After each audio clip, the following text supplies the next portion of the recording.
questions to ask throughout our campaign. With the confidence rising, I told WDF don't switch. Good times are coming on even deep diving. Fan cams, reactions, watch alongs to the pride of London thriving. The Eagles of South they flying. Keep your eyes on us, we ain't hiding.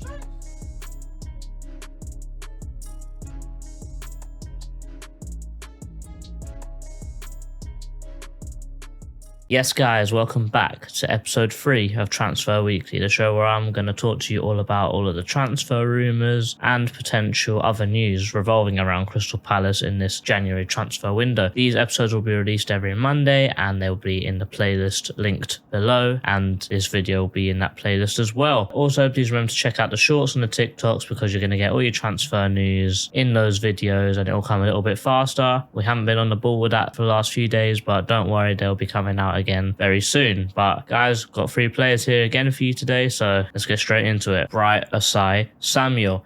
He's a player that I covered in Transfer Weekly very long ago, and this is because we tried to sign him at the same window that we signed Ebere Eze. Him and Eze are very good mates, and we were going to buy them both on a package deal. However, unfortunately, Crystal Palace did not want to purchase Bright Osayi-Samuel, mainly because he was going to cost a little bit too much, and Palace never submitted a bid that was large enough for his services, really. He was sitting, waiting out a deal so he could move to Palace with his mate Eze, but unfortunately that bid never came. So what happened was QPR accepted a large bid from Fenerbahce, and that's where he went. He's a 26-year-old Nigerian right-back that used to play left and right wing when he was at QPR. That was when Palace was interested. His switch to the right-back position would be a very big asset to Crystal Palace because any right-back that is going right now would be better than Crystal Palace's starting right-backs. The fact that he can play right-back and he still has all of the attributes to be a winger is a very big plus in my opinion. This is because he makes himself very versatile, where he can be used and deployed in very different positions. For example, he can be deployed as a left winger because we don't really have a left winger other than Jordan Ayew. And also he can be played as a right back because any right back is better than Ward and Klein. This means that when he plays at right back, he still uses skills, uses pace and tries to beat his opponent. As full back, that's a good asset because he's very good with going forwards. He likes to run with the ball. He's very skillful. He's very strong.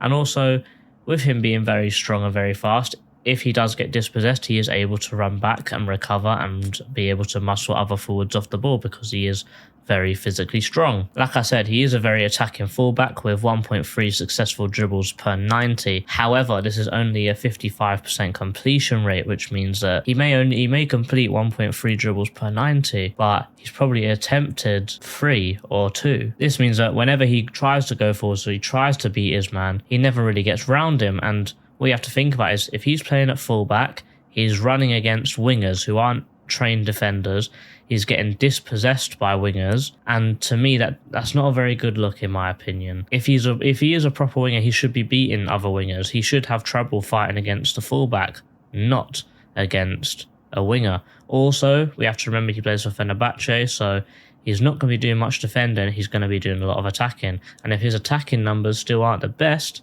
is he really going to do that well in the Premier League? I don't know. Granted, with his speed, and as I said, he can get back, it's 4.8 ball recoveries per 90, and his defending's decent as well, 1.2 interceptions and 2 tackles per 90. But remember what I said, he plays for Fenerbahce, they're probably one of the better teams in that Turkish league, and these stats aren't really impressing me. So if he can't really defend when he's not defending very much, how is he going to do at Palace when he's going to be defending all the time? However, where I see the most issue with Samuel is the fact he's so injury prone. He's been missing 7 games of the season so far due to flu and unknown injuries. However, all the games he has been fit for, he started all of them. He's got 13 starts in the season so far. But if we have to talk about it in general, I think he's a little bit too reckless when going forward. Granted, I do think that we need an attacking fullback, but someone that's not like Patrick Van Arnold all over again. He just sprints up the pitch and just forgets about all his defensive duties. And when he's running back, not always fully on it when he's running back. He might be jogging and he might say, the centre-back can pick up for me. And that's really not the kind of player that we need at Crystal Palace right now. Granted, if he was a winger, I would be more up for it because, you know, you can make more mistakes. But at the back, you just can't make mistakes in the Premier League because you'll get punished. I would be okay with this transfer, but I feel like he's price probably puts him out of it a bit. Transfermarkt quotes him at 8.5 million euros, but I'll probably have to say no to this one. I mean, if we got Samuel as a right back, I really wouldn't complain, purely because any right back is better. But I feel like he'd be more of that rotational right back. He'd be the guy you bring on if you're trying to chase a game. But right now, I feel like if we're looking for a player that's to start at right back for Crystal Palace, I feel like we need to aim a little bit higher. Now on to Nikki, who's going to be talking to you guys about Mr. Eddie Nketiah, the guy that we've been linked for many years. Crystal Palace and Eddie Nketiah. It always seems that these two are linked together across transfer windows, and now, lo and behold, it's happened again. So here I am, here to talk to you about, the ins and outs of what possibly could happen, what I think he could bring to the team, and whether I think this would happen or not. Just quickly then, so he's had a number of appearances across the competitions that Arsenal have played in this season. I'll give you a quick run through. In the Premier League, he's had 19 appearances at time of recording, scoring 5 with 1 assist, 3 yellow cards. So 5 goals in 19 appearances. It's not bad. Not great though, not great. 4 appearances in the Champions League group stage so far, with 1 goal, and 2 appearances in the EFL or Carabao Cup, whatever you want to call it, with no goals but 1 assist to his name there and 1 yellow card. Also, he featured in this season's Community Shield match as well, but didn't score or didn't register an assist in that game. So Nketiah is used mostly as a backup striker when it comes to Arsenal. He's used primarily when Jesus is not available, and has had spells in which he has scored. Of course, most famously last season he scored, a hat trick, which really did help him stay at Arsenal. I think it's fair to say Arsenal currently value him at £30 million, of which Palace even have £30, let alone 30 million in the bank account? Because right now, as every other Palace window goes, there's always a crisis involved, be it on the pitch or off the pitch. Right now, it seems both is happening at the moment. So it's kind of crazy. A lot of articles have linked us with him, as it always is, from the likes of The Independent. It looks like genuine interest in him has been reported across various social media accounts, from sports journalists ranging from Fabrizio Romano, to The Athletic, to The Independent. A bit of news actually that came out today at time of recording, about Palace and Nketiah, is that Arsenal are reluctant to let him go, despite Palace somehow willing to pay the £30 million that Arsenal have placed on him. Is this viable? No, not in my opinion. If I was to say of how much, if I was to say, sorry, out of 10, how likely this transfer is to go ahead, in my opinion, it's probably going to be a low score. It's probably like a 2-3 out of 10, to be honest, because right now a striker is not the position that we should be looking at. Thanks, Roy. We don't need a right back. Hodgson says it's weird when it comes to Palace and transfers, because we seem to focus on the wrong positions at the same time. What would he bring to the club? He would be a striker. He's got Premier League experience, but then again, Odsonne Edouard and Jean-Philippe Mateta now, have got Premier League experience. So it's weird. What he would bring is he would add to the English coefficient. There you go. There's not a lot there, to be honest.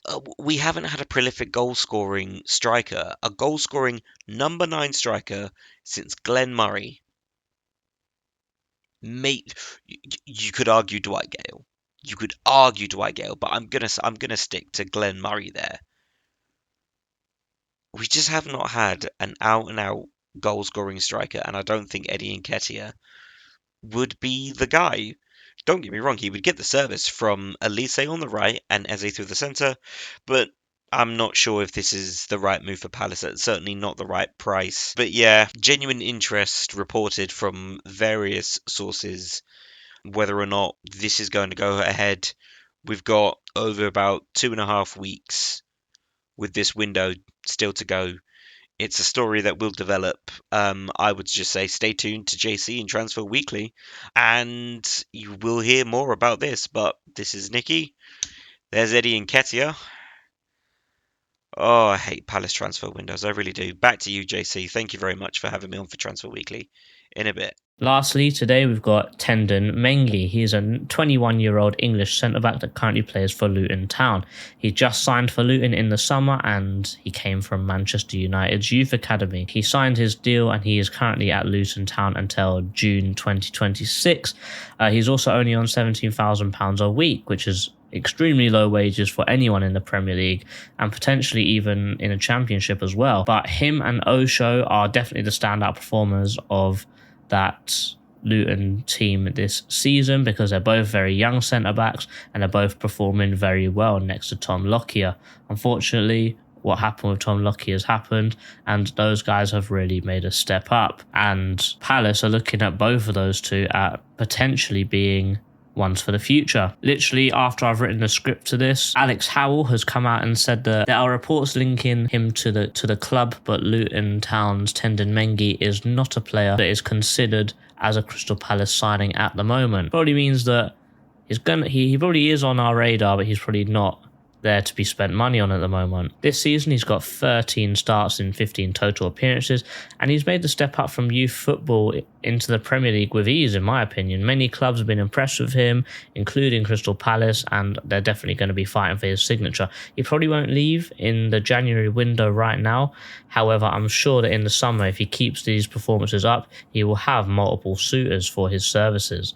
Also, with him being on such low wages, other Premier League teams could double, maybe even triple those wages to tempt him away from Luton Town next season. Mengi is a very fast, very strong, and he can play left and right-sided centre-back. Very comfortable in all these positions, and he has the experience to do it. This season alone, he's played all different kinds of positions. He's played as a right centre-back, a left centre-back, and he's played all across the back line in a three-at-the-back formation. So he's played left centre-back, middle centre-back, and right centre-back. So he's got so much experience in such a short space of time with playing in different defending positions, and really he's thrived in every single one of them. He's fast, he's tall, and he's got the ability to dominate in the air. He's also got the speed to recover when he's playing against very fast forwards in the Premier League. My main issue with Mengi is probably the same with osayi-samuel. His injuries. His injuries are just too much to even think about spending money on him. Let me take you through it. He missed 13 games in the 21-22 season, 25 games in the 21-22 season, and 32 games in the 22-23 season. All of this is according to Transfermarkt, so if I'm wrong, I got my information from Transfermarkt. But the fact that he's injured so much means that he got his Derby loan terminated early and his Birmingham loan terminated early, purely because of his injuries. Because of this, I feel like he's at the top of Palace's list for all the wrong reasons, because we do love an injured player at Crystal Palace. Anyway, granted, his stats back it up that he's a very good player. 2.1 interceptions, 1.8 tackles, 3.5 ball recoveries, and 3.8 clearances per 90, which are incredible stats for someone that's 21 years old in a fighting team in the Premier League, and for his first year in the Premier League as well. But I can't look past the injuries. The fact he's missed 70 games in 3 seasons is just crazy to me. I wouldn't even spend a fiver on him. But, you know, if he could stay fit and he didn't have that injury record, everyone in the Premier League would be fighting for his signature and he would be worth 30 to 40 million pounds. Yes, guys, that is it. Thank you very much for watching. Please put in the comments below who you want us to cover next week. Remember to check out the shorts and the TikToks and you'll get some more news more up to date. Big shout out to Nikki. Subscribe to his Twitch, which is called Saint of Selhurst. And guys, I'll see you next week up the Palace. Eagles!